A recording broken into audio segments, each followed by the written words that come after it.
a verdadeira comunhão. Nosso versículo inicial se encontra na primeira carta de Paulo aos Coríntios, capítulo 1, versículo 9, Nova Versão Internacional. Fiel é Deus, que os chamou à comunhão com seu Filho Jesus Cristo, o nosso Senhor. Maravilha! Igreja gloriosa do Senhor, povo abençoado, selados com o Santíssimo Espírito prometido por Deus, mais do que vencedores em todas as circunstâncias. Povo santo, igreja sem ruga e sem mácula, perfeitos em Cristo. Hoje eu quero falar, abençoados, de comunhão. E eu quero falar da verdadeira comunhão que já foi estabelecida pelo Senhor. Veja, a comunhão já foi feita de uma vez por todas e para sempre. E você vai entender a importância dela, você vai entender que você já vive plenamente em comunhão, a verdadeira comunhão. Né? Como nós acabamos de ler aqui no versículo inicial, onde o apóstolo Paulo fala que Deus é fiel, que chamou a igreja, o povo de Deus, à comunhão com Cristo. Esse chamado, claro, já se cumpriu, porque tudo já se cumpriu, né? A visão que nós temos em graça é que tudo já foi consumado. Não só a graça foi consumada como um instrumento de salvação, de vida eterna, né? Como a escatologia bíblica também foi consumada. Aliás, na nossa visão, o evangelho nos tempos atuais tem que ter essas duas bases. É a graça e a escatologia já consumada. Para um evangelho, para uma palavra, né, ser chamado, um estudo, ser chamado de evangelho em nossos tempos, tem que ter essas duas bases. Claro, a graça que é a cruz, né, o evangelho da graça, como Paulo disse, é a palavra da cruz. Ou seja, é uma palavra, é uma revelação que evidencia o que de fato foi feito na cruz. O Evangelho da Graça demonstra que a cruz não foi apenas um feito histórico de Jesus, né? Não é algo apenas para marcar a humanidade historicamente. Não, a graça, o Evangelho da Graça, revela tudo que Jesus fez de fato. Quando ele disse está consumado, né? Do grego tetelestai, aquele clamor de Jesus ali, aquela afirmação, né? Está consumado. Isso tem um sentido grandioso que só o Evangelho da Graça revela. Evangelho este que foi dado ao apóstolo Paulo, né? Paulo foi o pioneiro da graça e que, pela misericórdia de Deus, através das suas epístolas, esse entendimento chegou até nós hoje.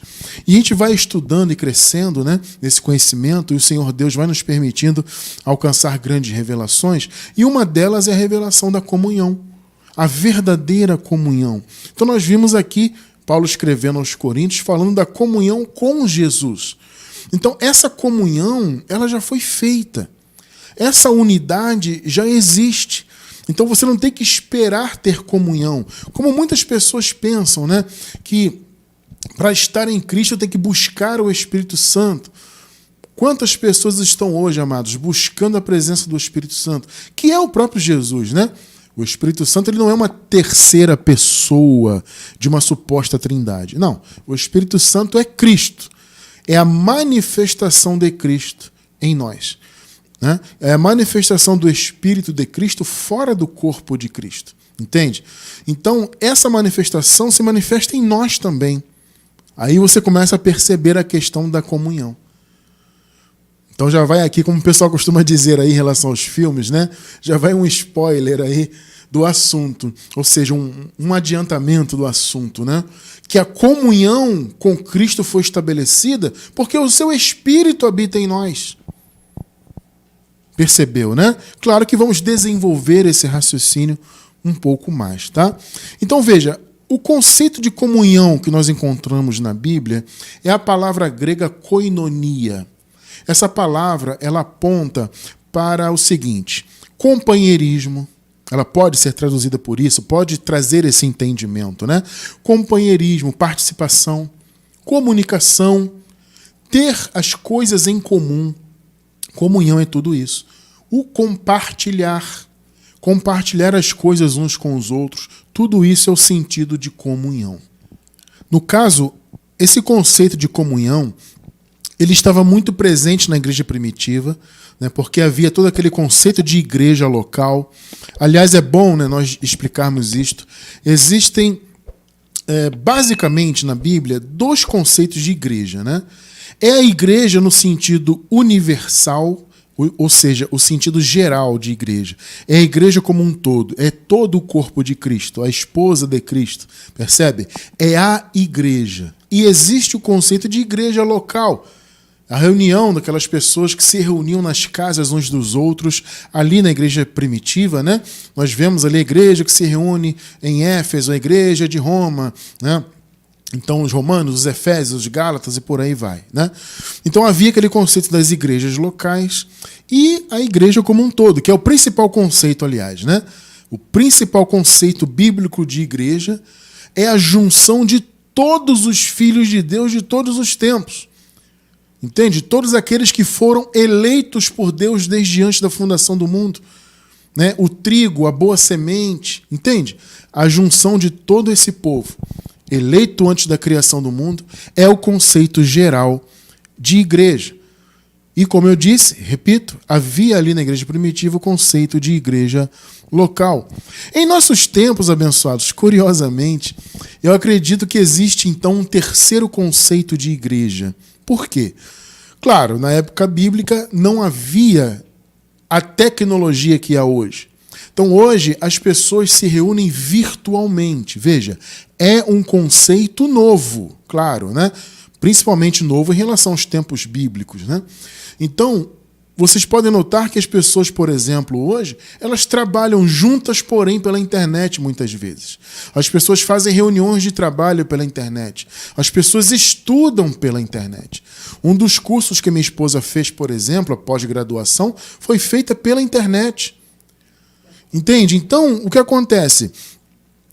Existe hoje essa possibilidade porque a tecnologia avançou, Deus nos permitiu nascer, né, nesse tempo, né, de tecnologia avançada, e a internet, então, é uma ferramenta. Claro que ela é utilizada para muitas coisas negativas e ruins, mas como ferramenta ela pode ser usada para o bem. E assim como há reuniões online para diversos fins, também há reuniões online, como estamos fazendo agora, nesse exato momento, né? Claro, quem está ao vivo, né, está online agora reunido. Então estamos nesse conceito de igreja virtual. Vamos colocar entre aspas, né? Porque na verdade somos igreja independentemente de qualquer coisa. Todos nós somos a igreja. E agora estamos aqui unidos, fazendo uma comunhão, ainda que não seja física, mas estamos fazendo uma comunhão virtual. Né? E é interessante a gente observar isso, porque muitos nos perguntam sobre isso. Né? Muitos têm essas dúvidas, entram em contato, mandam e-mails e perguntam sobre comunhão. Poxa, irmão Cristiano, mas como é que é a comunhão em graça, então não tem reunião? Algumas pessoas, inclusive, elas tiram conclusões precipitadas do nosso raciocínio, né? E dizem que nós somos contra as reuniões físicas, no caso, porque o nosso ministério é eminentemente internetico, né? Só que, veja, nós não somos contra reuniões físicas. Já fizemos muitas reuniões físicas. No momento, por motivo de força maior, não estamos fazendo, mas pretendemos voltar a fazer. Né? Então, veja, não há nenhum tipo de negatividade, da minha visão, do meu ponto de vista pelo menos, em relação a reuniões físicas. Nós não somos contra isso. O que nós lutamos, abençoados, é contra a visão do sistema religioso. Qual é a visão do sistema? O sistema, ele supervaloriza o templo feito por mãos humanas. E a palavra diz que Deus não habita. Gente, olha, isso é uma das coisas mais claras que existem na Bíblia. A palavra diz que o Senhor Deus não habita em templos feitos por mãos humanas. E o que o sistema religioso então diz? Que ali naquele templo que eles construíram com mãos humanas, né, colocam uma placa denominacional, CNPJ, esse e aquilo, tem toda aquela organização, né, até estatal, inclusive, e eles dizem que aquele ambiente, aquela construção é a igreja. Veja, nós lutamos contra isso. Por quê? Porque a igreja somos nós. A igreja é o povo, não é o prédio construído. Então, nós na verdade, não vamos à igreja, no sentido de ir a um templo. Nós somos a igreja. Perceberam? Ah, irmão Cristiano, mas isso é ser contra reuniões físicas. Não. A igreja, ela pode, e até eu diria que deve, se reunir, mas independentemente do sistema templário. Entende? Então, veja, ser contra o templismo, entre aspas, né? Me permitam esse neologismo, né? Ser contra esse templismo, mais uma vez, entre aspas, não é ser contra as pessoas se reunirem. É ser contra o que o sistema apresenta como solução. Então, eles dizem, Deus se manifesta aqui. Para você encontrar Deus, só se você vier ao nosso endereço. E, mais uma vez, eu vou dizer de novo, a palavra diz que Deus não habita em templos. Então, como é que eu posso afirmar que Deus se manifesta ali? Isso é contrário ao que o Evangelho e a palavra revelam. Perceberam o ponto? É contrário. Então, nós lutamos contra isso. Nós lutamos contra essa visão de que as pessoas são dependentes daquele espaço, que elas precisam estar submetidas a uma placa denominacional para que elas sejam igreja. Então, é esse modelo templário, né? É contra ele que nós lutamos. Entende? Não é contra alguém se reunir. Eu não vejo sentido nenhum nisso, em ser contra. Ora, se a pessoa quer se reunir, desde que seja em graça, graça genuína, eu particularmente não vejo problema nenhum. Entende? E algumas pessoas, inclusive, também nos perguntam muito a respeito do sistema, quando a pessoa conhece a graça, e a orientação que nós damos, e damos mesmo, é que a pessoa abandone o sistema. Porque, meu amado irmão, minha amada irmã, vejam bem, não há possibilidade alguma de você ter a revelação da graça na sua mente e você viver essa graça, essa palavra, se você estiver submetido ao sistema religioso. Não há possibilidade, amado. Sabe por quê? Porque vinho novo não pode ser colocado em odre velho. Percebeu? Água e óleo, elas não se misturam naturalmente. São coisas distintas, totalmente separadas. Então, não é possível você viver em graça estando dentro do sistema religioso.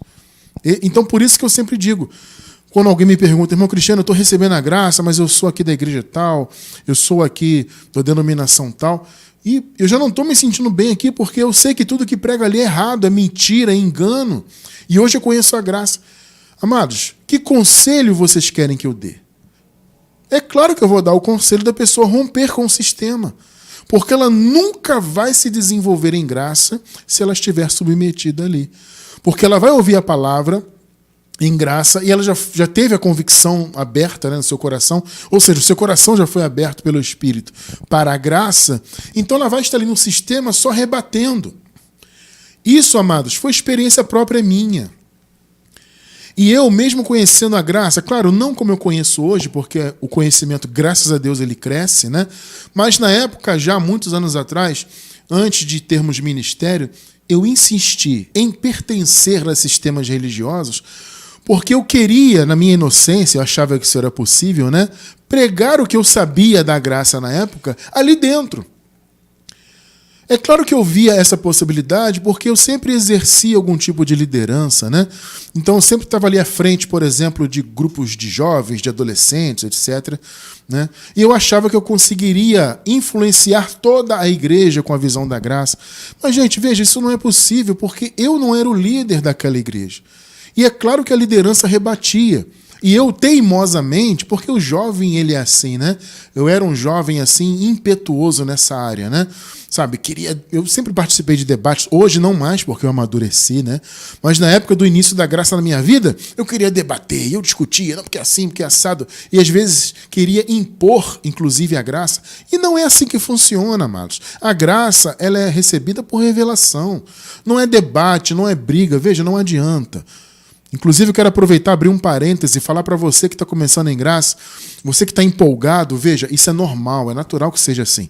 Você fica empolgado, quer conhecer mais e está aprendendo e fica feliz, e logo você quer transmitir para sua família, para os amigos, e às vezes você quer brigar e arruma confusão na família. Não faça isso. Eu fiz isso e não deu certo. Entende? Eu fiz porque à época ninguém me orientava sobre isso. Então eu ia naquele ímpeto, né?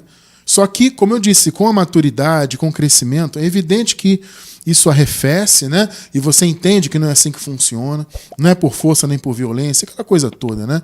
Então deixa esse conselho para você, amado. Não tente impor a graça à sua família, aos seus amigos e brigar. Isso não funciona. Viva você a graça, dê bom testemunho, isso é fundamental. Você não tem noção, gente, como o bom testemunho é fundamental para que as pessoas da sua casa, amigos, etc., alcancem a revelação da graça. Porque, antes de tudo, elas vão ver a sua conduta em graça. Percebe? Esse é um passo importante, inclusive. Mas não adianta, assim, sabe, ficar brigando e vou debater, vou fazer acontecer. Não funciona, né? Então, eu vi isso. A minha experiência pessoal foi essa. Entende? Então nós até resolvemos partir para essa questão ministerial para que eu não estivesse mais envolvido com o sistema religioso, porque eu vi que a graça não poderia ser pregada ali nunca. A não ser que a liderança se convencesse e aí a liderança assumisse o papel de ensinar a graça. Mas não adianta uma pessoa que recebe a palavra da graça continuar no sistema. É por isso que a gente sempre aconselha, irmão, recebeu a graça, está convicto, está estudando, está aprendendo? Eu estou. Amado, então não tem jeito, você tem que romper. Agora, tem uma outra questão também, né? Quando a família faz parte, aí a pessoa tem que ter sabedoria, tem que ter inteligência espiritual, para você não contrariar, não arrumar briga na família. Muitos irmãos me perguntam, irmão Cristiano, eu recebi a graça, irmão, estou tão feliz, mas a minha esposa não recebeu ainda, ou meu marido não recebeu ainda. Eu devo ir à igreja? Eu digo, deve. Claro que deve. Acompanhe. Entende? Acompanhe, mas vá aos poucos falando da graça. Diga que você está estudando algo, que a sua mente está se abrindo para algo novo de Deus. Senta com a esposa, com o marido, com o filho, de vez em quando. Vai falando, apresente conceitos, mas continue frequentando, nesse caso específico. Eu sempre aconselho isso. Para que não haja divisão de família, para que não haja marido brigando com a mulher. Isso não precisa acontecer necessariamente. Olha, até pode acontecer, não vou negar. Mas não necessariamente. Se você puder remediar no início, né? Se fazer de tolo para ganhar os tolos, né? Como Paulo fala, né? Se fazer de fraco para ganhar os fracos, né? Paulo fala. E Paulo fala, eu me fiz de judeu para ganhar os judeus, etc. Então, use mais ou menos essa estratégia de Paulo. Recebeu a graça, mas a sua esposa, ou o marido, ou alguém da família, o filho, etc., não recebeu? Vá com calma. Continue frequentando o sistema, mas vai falando da graça. Ore ao Espírito de Deus, né? Ore a Deus para que haja o mover de Deus, para que abra o entendimento. E assim a coisa vai acontecendo. Tá? Cada pessoa tem a sua experiência. Uns recebem a graça assim, num estalar de dedos, outros demoram mais, outros passam anos até que haja um despertamento. Então tem que realmente ter essa sabedoria. Então, em função de tudo isso que eu falei, existem esses questionamentos. Poxa, irmão Cristiano, mas e aí, como é que eu faço? Bom, fora essa questão que eu acabei de falar, desse conflito familiar, caso você queira, no início pelo menos, evitar isso e trabalhar aos poucos a família, você se mantém. Caso contrário, eu sempre digo, rompa com o sistema. E as pessoas se sentem assim, contrariadas, porque elas leem na Bíblia algo que parece contradizer esse conselho que eu particularmente costumo dar. Vamos observar isso? Hebreus capítulo 10, versículos 24 e 25. Importemo-nos uns com os outros. Aliás, isso faz parte da comunhão, né? A comunhão traz isso. Mas veja, não necessariamente a comunhão física. Claro que a comunhão física, ela aproxima bastante, né? Ela acaba nos fazendo realmente nos importar uns com os outros. Mas eu já vou adentrar mais sobre essa questão de comunhão física, né? Então, importemo-nos uns com os outros para nos incentivarmos ao amor e às boas obras. 25. E não deixemos de nos reunir como igreja. Perceberam? E aí muitos se apegam nisso. Segundo o costume de alguns.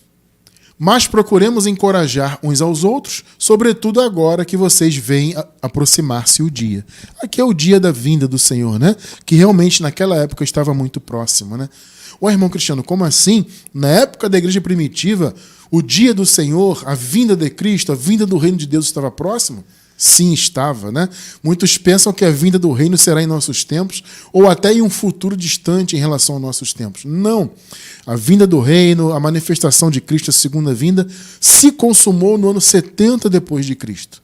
O reino já veio, Jesus já veio.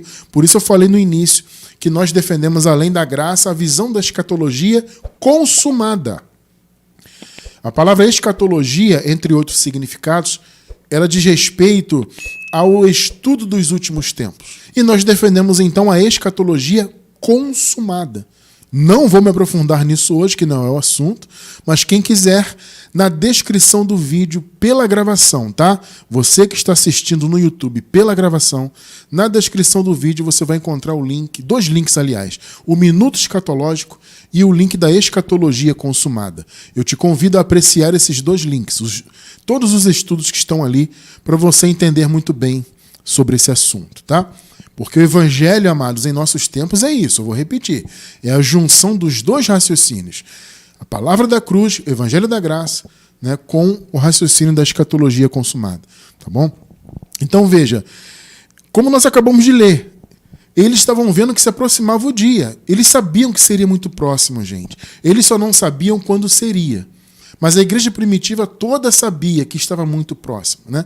Então aqui, mas esse não é o ponto, tá? Eu já estou desvirtuando, né, do assunto, então é bom voltar para o raciocínio principal, tá? O ponto hoje não é escatologia consumada.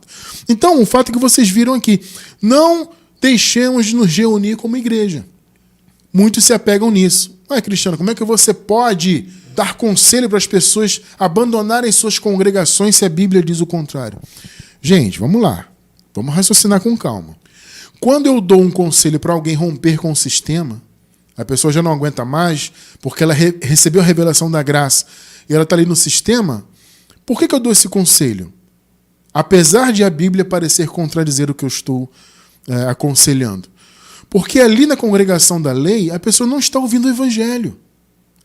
Veja, é diferente do contexto dessa igreja aqui. A igreja aqui dos hebreus que recebeu essa epístola, eles estavam em graça, irmãos. Tudo bem que havia ali ainda alguma preocupação com as obras da lei, e por isso que a carta foi escrita, inclusive, né? O motivo da carta aos hebreus foi justamente fazer aqueles irmãos judeus, hebreus, israelitas, romperem com o sistema da lei. Naturalmente, eles estavam ali, já haviam crido em Jesus, né? Mas muitos, até por serem judeus, naturalmente muitos ali viviam com aquela preocupação da lei, obras da lei, o templo e tal. Então a carta veio para dissuadi-los a romper justamente com o sistema da lei. Entende? Então esses hebreus aqui, eles já estavam rompidos com o sistema da lei. E eles estavam então aprendendo a graça. Então vocês podem notar, gente, a carta aos Hebreus é uma carta recheada de revelação da graça. É uma carta que quase do início ao fim é feito nela um paralelo da lei com a graça, de Cristo com Moisés, Antigo Pacto, Novo Pacto. Então é claro que os hebreus aqui não deveriam sair dessa igreja aqui em específico, porque ali eles estavam em graça.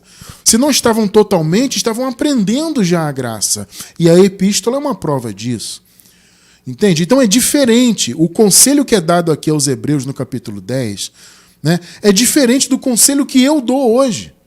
Porque, veja, eu não estou dizendo para alguém sair de uma congregação que está em graça. Perceberam? Quando eu aconselho alguém a sair da congregação, é porque a pessoa está fora da verdade. Então, o meu conselho não contradiz essa passagem aqui. Ou ao contrário, né? Essa passagem, ela não contradiz, ela não é contra o conselho que eu dou para as pessoas romperem com o sistema. Porque no sistema religioso, nesse sistema templário, as pessoas estão no engano. Elas estão fora da graça. Elas não entendem a escatologia consumada. Na verdade, elas não entendem nada. Então, quando alguém recebe revelação da graça por meio da tecnologia, né, já que a internet permite, a internet dá voz para todo mundo, graças a Deus, né, apesar de ser um instrumento, como eu disse, muitas vezes usado para o mal, nós usamos para o bem, para falar da verdade de Deus, para libertar as pessoas que estão presas nesse sistema. Então, veja, uma coisa é você estar no sistema, receber a revelação da graça e você romper com ele. É claro que você vai sair daquela congregação, porque ali não há evangelho. Outra coisa é você estar em graça e eu mandar, ou aconselhar, no caso, você sair, como é o caso aqui da carta aos Hebreus. Então, quando há esse conselho aqui, não deixemos de nos reunir como igreja, é porque eles já estavam em graça aqui, ou pelo menos no processo. Está claro isso? Então, amados, não há qualquer contradição quando eu aconselho alguém a romper com o sistema. Tá? Não há qualquer contradição em relação a isso. Porque, repito, água e óleo, né, metaforicamente, né, água e óleo não se misturam. Naturalmente, não. São elementos diferentes, totalmente diferentes. Então, graça e lei, graça e sistema religioso não se mistura. Então, tem que haver um rompimento. Perceberam, né? Então, veja, amados, o que nós defendemos é o modelo da igreja primitiva. Nós defendemos isso hoje em dia com unhas e dentes. Nós não somos contra reuniões. Nós achamos que as reuniões são saudáveis. É saudável que a pessoa se reúna desde que seja em função da doutrina da graça. Seja reunião virtual, seja reunião física. Olha, na sua cidade, no seu bairro, há pessoas em graça? Ah, irmão Cristiano, não é assim. Tem o irmão fulano, irmão cicrano. Ué, se reúnam vocês. Jesus mesmo não disse, onde estiverem 2 ou 3 reunidos, eu estou com eles. Então não importa a quantidade, amado. Tem 2, se reúna 2. Tem 3, se reúna 3. Nós recebemos muitos e-mails de pessoas pedindo orientação sobre isso, né? Irmão Cristiano, olha, eu tenho aqui um espaço na minha casa, eu quero chamar algumas pessoas para estudarem, né? Eu quero ter o seu ministério como referência. Isso é ótimo, amado. Você pode ter aqui o nosso ministério como referência de estudo, né, de revelação e tudo mais, e apresentar para as pessoas a revelação da graça através dos nossos ensinos, tá? Eu falo isso por quê? Porque há irmãos que querem abrir as suas casas, ou um espaço que a pessoa tenha, né? Convidar as pessoas para se reunirem, para estudarem. Só que a pessoa, às vezes, não sabe ensinar, não tem aquela aptidão. Então, a pessoa pode utilizar o nosso trabalho ministerial como fundamento, não tem problema nenhum. Aliás, nós estamos aqui para isso. Perceberam? Então você tem um espaço na sua casa ou no seu trabalho, né? Eu já conversei com alguns irmãos também que fazem reuniões no seu trabalho. Eles aproveitam a hora do almoço, tem um espaço ali, o gerente ou o dono, ou sei lá quem quer que esteja à frente ali da empresa, permite, a pessoa vai lá, faz meia horinha de reunião, faz uma oração, estuda a palavra, isso acontece, isso é maravilhoso. Amados, este é o modelo que temos que seguir. Entende? Nós não temos que nos preocupar em construir templo, colocar placa e Deus se manifesta aqui. Olha, amados, vou falar para vocês. Existe um ministério que se diz em graça, não vou citar nomes aqui, que diz que o prédio principal deles é a casa de Deus na terra. Poxa, gente, pelo amor de Deus, você diz pregar a graça e afirma algo assim? E veja, ninguém me contou, eu ouvi o líder falar. Esse líder costuma dizer, aqui a nossa igreja, que no caso é o templo deles, né, é o endereço de Deus na terra. Então, gente, não existe isso, amado. O endereço de Deus na terra não é um templo de alvenaria, de madeira, ou do que quer que seja, feito por mãos humanas. O endereço de Deus na terra somos nós.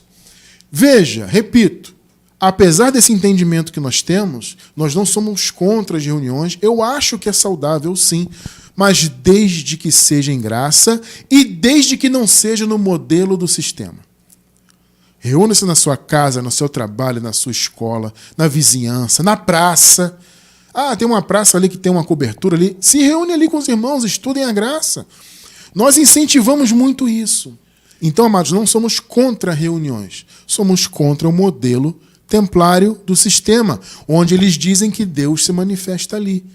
Que ali é um lugar sagrado. Gente, quantas vezes eu ouvi isso? Aqui é o local sagrado. Inclusive, vocês devem se lembrar, né? Quando as pessoas entram no sistema religioso, em alguns, né? A pessoa é levada a se ajoelhar e orar antes, né? Por quê? Porque há aquela reverência ao templo. Entende? Então ela entra e aquela reverência se ajoelha a hora antes de se sentar. no banco. Por quê? Porque é um lugar santo, na visão do sistema, né? É um lugar sagrado. Perceberam? Não tem isso de lugar sagrado. Lugar sagrado é aqui, ó, no meu coração, no seu, no nosso. Percebeu? Nós somos a igreja. Reunidos fisicamente ou não, somos a igreja. Reunidos virtualmente, somos a igreja. No sentido geral de igreja, como eu falei no início, né? No sentido universal de todos os eleitos, somos a igreja. Nós somos a igreja. Então veja, estar reunido fisicamente em um lugar é uma forma de comunhão? Sim, claro que é. Mas não é a única. Entende? Então você pode estar junto em comunhão ali, mas você pode estar em comunhão virtual, tendo comunhão, por exemplo, de pensamento. O pensamento é uma das comunhões que nós podemos ter. Ou seja, é estarmos juntos numa única forma de pensar e de sentir. Veja, a nossa congregação aqui aos domingos ela é virtual, mas nós não estamos em um único pensamento. Pelo menos a maioria de nós, né? É claro que sempre há um ou outro que assiste aí por curiosidade e tal, mas a maioria de nós que está agora online, ou quem vê pela gravação, está nessa forma de pensar. E tem o mesmo sentimento em relação a Jesus, em relação ao reino de Deus, não é verdade? E isso é um tipo de comunhão. Então observe aqui, ó, Filipenses capítulo 2, versículos 1 e 2. Portanto, se há algum encorajamento em Cristo, se há algum consolo de amor, se há alguma comunhão no Espírito, aqui Paulo, na verdade, está colocando uma condicional, aparentemente, mas, na verdade, ele está afirmando, né? Olha, há encorajamento entre vocês, em Cristo, né? Ou seja, vocês se encorajam uns aos outros. Então há consolo de amor, vocês se consolam. Há comunhão do Espírito, claro que há, né? Porque o Espírito habita em todos. Há afeição e compaixão entre vocês. 2.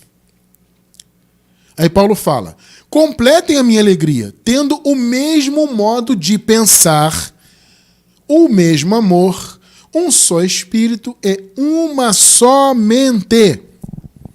Perceberam? O Paulo está dizendo, olha, vocês aí se encorajam, vocês têm amor uns pelos outros, vocês se consolam, mas além disso, vocês têm que ter um único modo de pensar. Perceberam? É claro que Paulo está se referindo à doutrina. Ou seja, não adianta ter amor, encorajamento, aquela coisa toda numa congregação, havendo pensamentos distintos. Ah, eu creio dessa maneira, eu creio da outra maneira. A igreja dos Coríntios era assim, inclusive, né? Havia muita divisão. Ah, eu sou de Apolo, eu sou de Pedro, eu sou de fulano, eu acredito nesta doutrina, ah, eu acredito em outra, ah, eu sigo o apóstolo Paulo. Havia essas divisões ali. Aqui no caso dos filipenses, Paulo está dizendo o seguinte, olha, há em vocês já uma grande comunhão, né? Eles estavam reunidos ali fisicamente, então há uma grande comunhão, há encorajamento, há amor, eu sei que há, mas tem que haver o mesmo modo de pensar, tem que ser uma só mente. Então, gente, isso é comunhão. Eu e vocês, nós que estamos juntos em graça, abençoada Juliana, todos nós, temos comunhão de mente. Estamos em um só espírito. Temos o mesmo sentimento em relação à graça. Isso é comunhão. Tá? 1 Coríntios 1:10. Irmãos, em nome do Senhor Jesus Cristo, suplico a todos que concordem uns com os outros no que falam e que não haja divisões entre vocês. É o que eu acabei de falar, havia muitas dessas divisões. Antes, que todos estejam unidos em um só pensamento e em um só parecer. Então a igreja tem que ter essa disponibilidade. Ela tem que estar reunida, amado, principalmente em pensamento. Não adianta muito haver uma congregação física se não há o mesmo pensamento, pelo menos em relação à doutrina, ao evangelho. Tem que haver. E veja, não precisamos estar fisicamente próximos para termos este tipo de comunhão, não necessariamente. Entende? Então, existem conceitos de comunhão. Às vezes você está distante fisicamente, mas você tem comunhão de amor com seu irmão. Você é usado por Deus para ajudar o seu irmão, mesmo à distância. Isso acontece muito. Entende? Isso é comunhão. Comunhão é isso, é você estar junto fisicamente, sim, mas também é você ter a mesma forma de pensar, é você ter amor uns pelos outros. Você não precisa estar fisicamente necessariamente, né, fisicamente junto para ter esse tipo de comunhão. Por quê? Porque mesmo distantes fisicamente, em espírito nós estamos sempre juntos, gente. Então veja, eu estou falando para vocês que eu sei, que é difícil, muitas das vezes, você estar sozinho em graça. Mas, amado, veja, é um preço a se pagar para viver na verdade. Se há possibilidade de se reunir em graça, ótimo, não somos contra. Mas veja, se você está sozinho em graça, é um preço que você vai pagar para não estar submetido ao sistema, para não estar envolvido com o lamaçal do engano do sistema religioso, ou do ateísmo, ou do que quer que não seja evangelho. Entende? Porque esse momento da graça é um momento ainda que a graça, vamos dizer assim, está engatinhando. Entende? Em termos de alcance que eu estou dizendo, tá? Eu não estou falando de maturidade, de conhecimento, não. Eu estou falando de alcance. Então, em termos de alcance, a graça ainda está nos guetos. A graça ainda é aquele grupinho aqui, aquele outro ali. Então, realmente, hoje em dia, nós estamos agora em fevereiro de 2024, né? O momento em que estamos ao vivo e gravando esse estudo. Tá? Nesse momento, ainda é um momento de defasagem, vamos dizer assim, em relação à presença física da graça. Né? Porque ainda, como eu falei, são pequenos grupos, né? Ainda os ministérios são relativamente pequenos, né? Em relação ao sistema, ao tamanho do sistema religioso, seja ele católico ou protestante. Se você comparar o alcance da graça, gente, é mínimo, é microscópico. Então é claro que vai haver isso nesse momento. Eu creio que no futuro, talvez a nossa geração não veja isso, né? Mas eu creio que no futuro haverá mais possibilidades de reuniões em graça. Haverá, com certeza, mais casas abertas, mais espaços, mais garagens, mais praças, mais escolas, trabalhos, com pessoas falando da graça ali. Haverá, com certeza, no futuro muito mais. Só que esse é um momento em que a graça está começando a alcançar as pessoas aos poucos. Então, algumas pessoas às vezes nos escrevem, né, irmão Cristiano, está difícil, pô, estou distante, queria estar reunido. Eu entendo que é difícil, amado, mas repito, é um preço a se pagar por conhecer a verdade.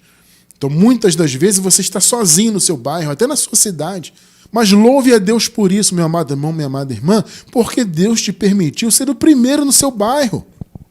De repente, até na sua cidade. Entende? Isso é uma glória, é uma bênção. Agora, há um preço a se pagar, porque a maioria das pessoas ou não creem em nada, ou estão em diversas outras religiões, inclusive religião católica e protestante. Então, muitas das vezes, você vai se ver sozinho nesse momento. Entende? Mas veja, se existe no seu coração um desprendimento para mudar isso, abra a sua casa, se for possível, tá? Abra a sua casa, convide alguém para estudar com você, ou no seu trabalho, ou na sua escola. Comece um movimento aí. Nós aconselhamos as pessoas a saírem do sistema, porque o sistema não é evangelho. Então, nesse caso específico, cabe sim a pessoa deixar a congregação. Entende? E somos a favor que as pessoas estejam juntas. Mas, na impossibilidade, amado, tem a internet para estar junto virtualmente. É o que nós propomos aqui. Entende? Mais uma vez eu digo por quê? Porque estamos distantes fisicamente, mas em espírito estamos juntos. Observe o que Paulo fala, que é muito interessante. Colossenses 2,5. Porque, embora esteja fisicamente longe de vocês, estou presente em espírito. Perceberam? E olha que Paulo sequer sonhou com a internet ou com qualquer tipo de tecnologia assim. A única comunicação deles era cartas, epístolas. Mas veja o que Paulo falou.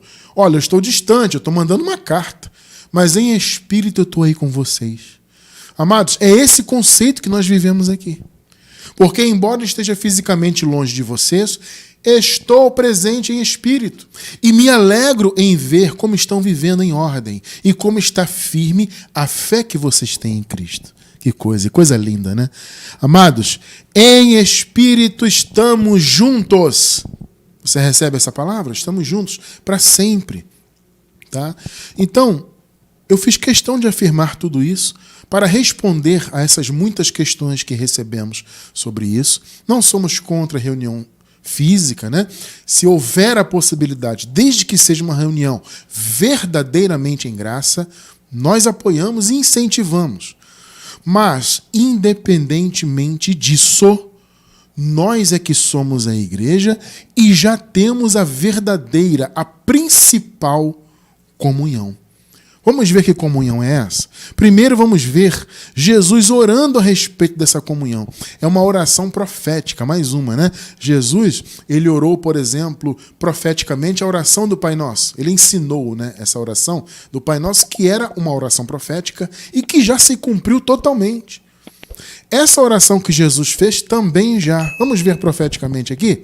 João 17, do 20 ao 23. A minha oração não é apenas por eles. Eles aqui, no caso, eram os discípulos de Jesus. Tá? O contexto histórico aqui é Jesus, ainda Jesus de Nazaré. Tá? A minha oração não é apenas por eles. Peço também por aqueles que crerão em mim. Olha só. Ou seja, por aqueles que viriam no futuro a ouvir a mensagem. Por meio da mensagem deles. 21. Vejam só. Para que todos sejam um. Então, isso aqui é uma oração profética de Jesus. Pai, como tu estás em mim e eu estou em ti, que eles também estejam em nós, para que o mundo creia que tu me enviaste. Isso já se cumpriu, tá, gente? Estamos lendo aqui apenas didaticamente para entender a profecia aqui. 22. Dei-lhes a glória que me deste, para que eles sejam um. Olha só o que Jesus está orando aqui, pedindo. Como nós somos um. 23. Eu neles e tu em mim. Que sejam levados à plena unidade.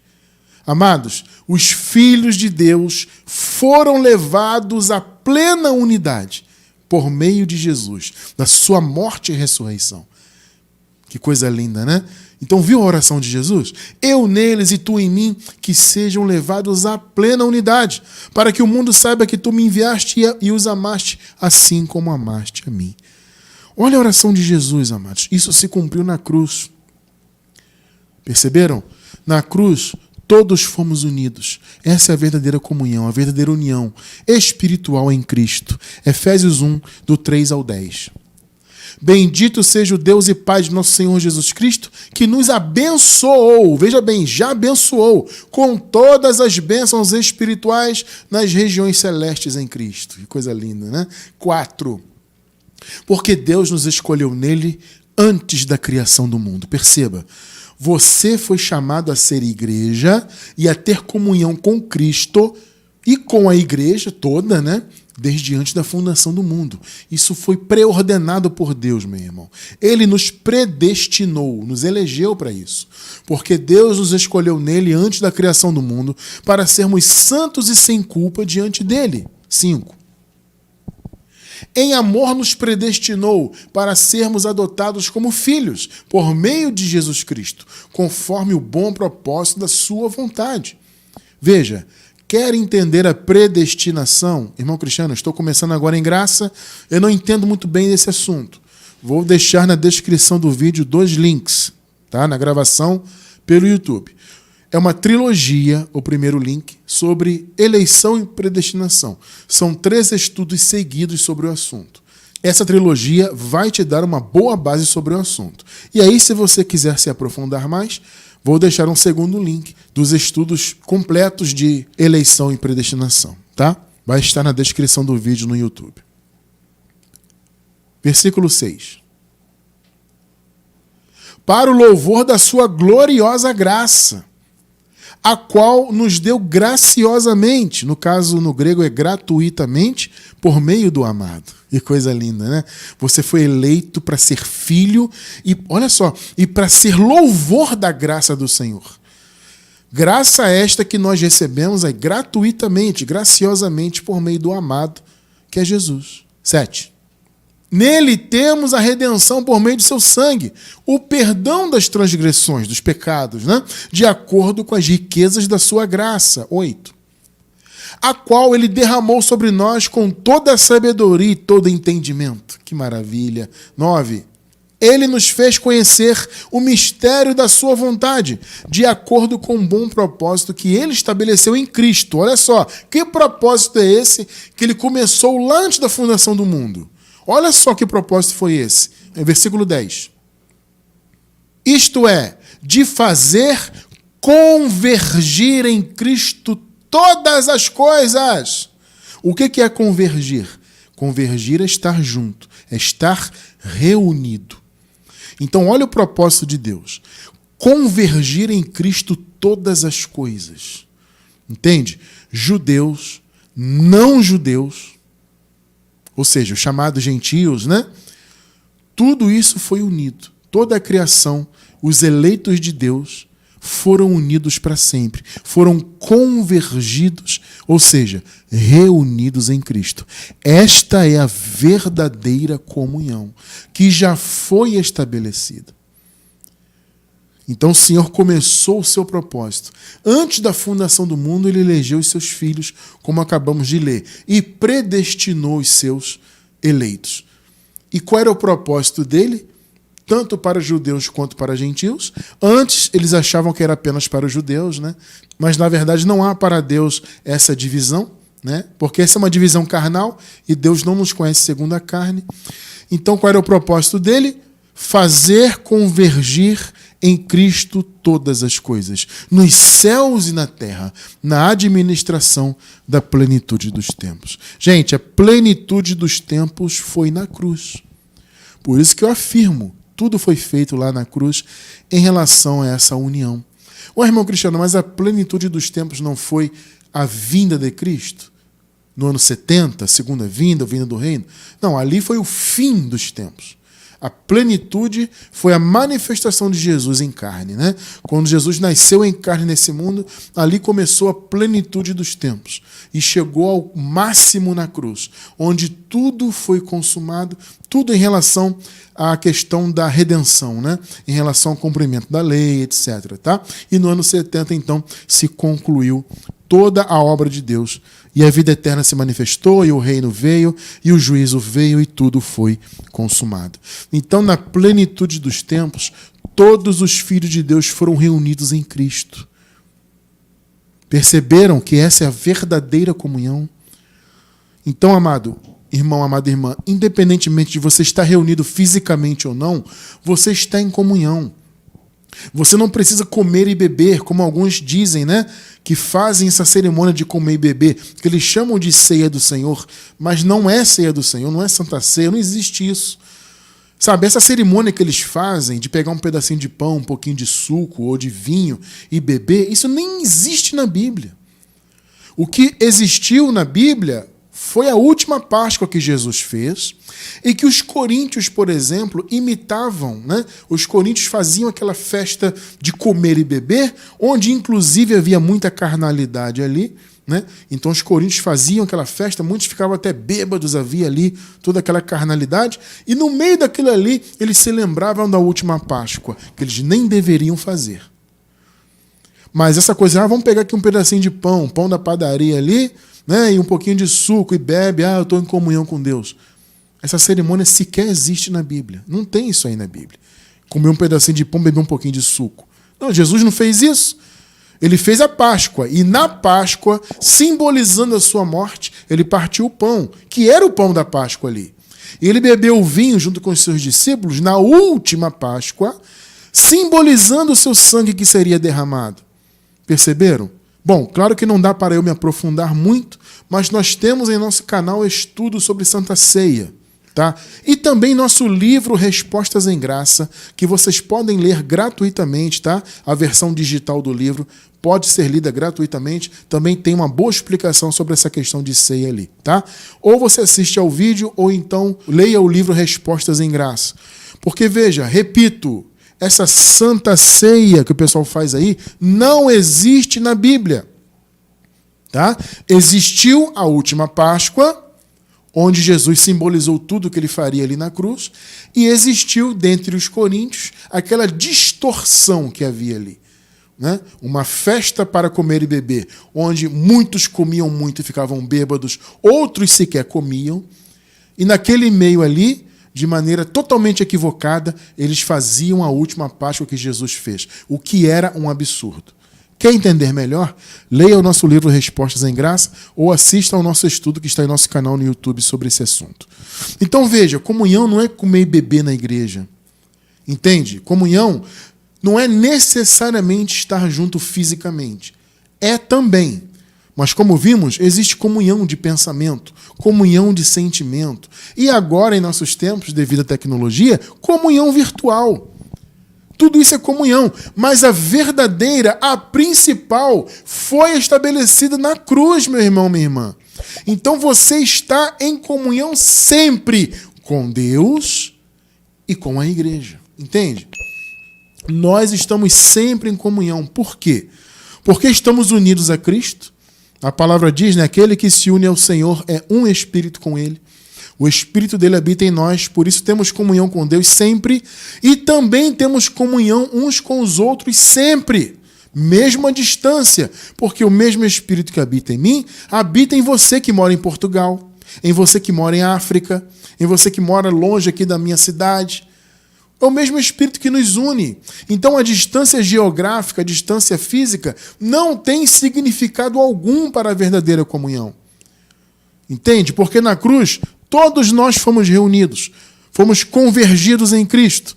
E o Espírito Santo é que mantém a nossa comunhão. 2 Coríntios 13, 14. A graça do Senhor Jesus Cristo, o amor de Deus, é a comunhão do Espírito Santo, sejam com todos vocês.